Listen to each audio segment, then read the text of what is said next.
आज हम क्षितिज पाठ्य पुस्तक के काव्य खंड में ललद्यद द्वारा रचित वाक संख्या 3 और 4 का भावार्थ देखेंगे। तो आइए देखते हैं वाक संख्या 3, जिसमें कवित्री का कहना है कि मनुष्य को उपासना का मध्यम मार्ग अपनाना चाहिए। कठिन साधना के फेर में पड़ने से मनुष्य खाली हाथ रह जाता है और ईश्वर की कृपा से वह वंचित रह जाता है। तो आइए देखते हैं तीसरा वाक।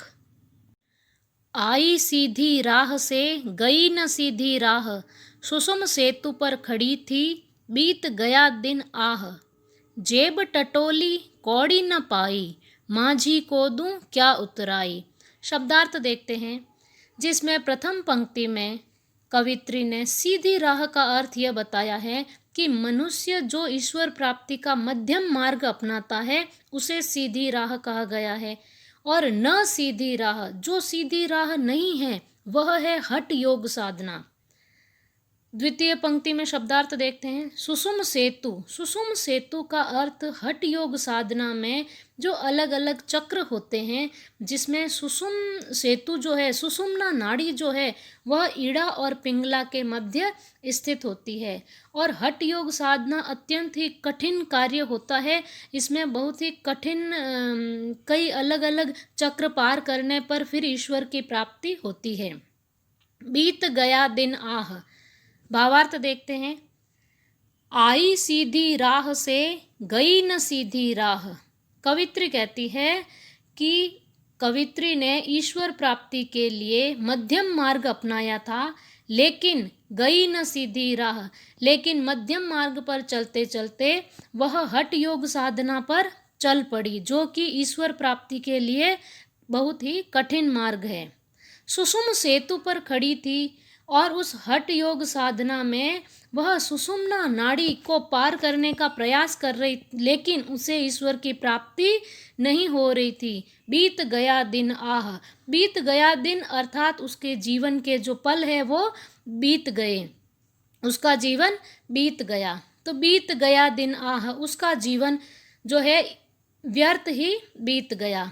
जेब टटोली कौड़ी न पाई, और जब जेब टटोली अर्थात उसने यह देखा कि उसने अपने जीवन में क्या प्राप्त किया है, तो कौड़ी न पाई, तो कुछ भी उसे प्राप्त नहीं हुआ, अर्थात जीवन भर जो है उसका पूरा जीवन व्यर्थ निकल गया और उसे ईश्वर की प्राप्ति नहीं हुई। माझी को दूं क्या उतराई, यहाँ माझी शब्द ईश्वर के लिए आया है।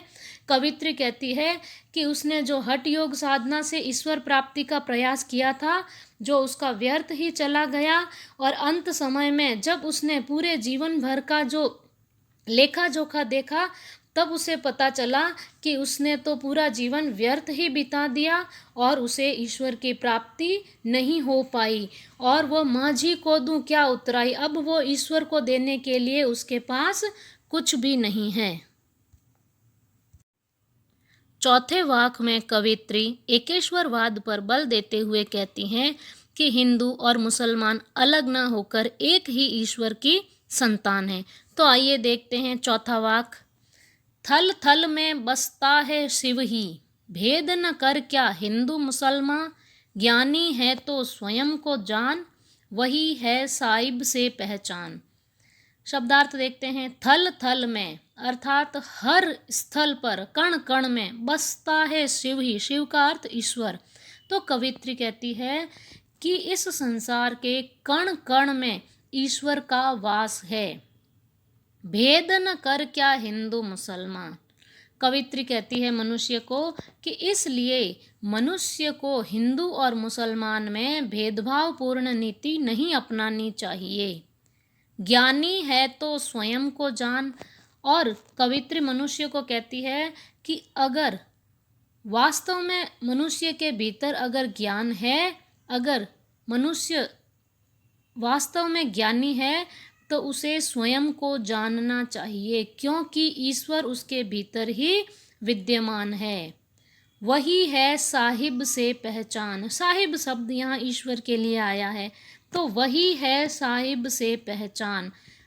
कवित्री यहाँ स्वयं को जानने के लिए आत्मज्ञान की बात कर रही है कि यदि मनुष्य स्वयं को पहचान ले, अपने भीतर स्थित ईश्वर को पहचान ले, तो यही जो है ईश्वर से पहचान होगी।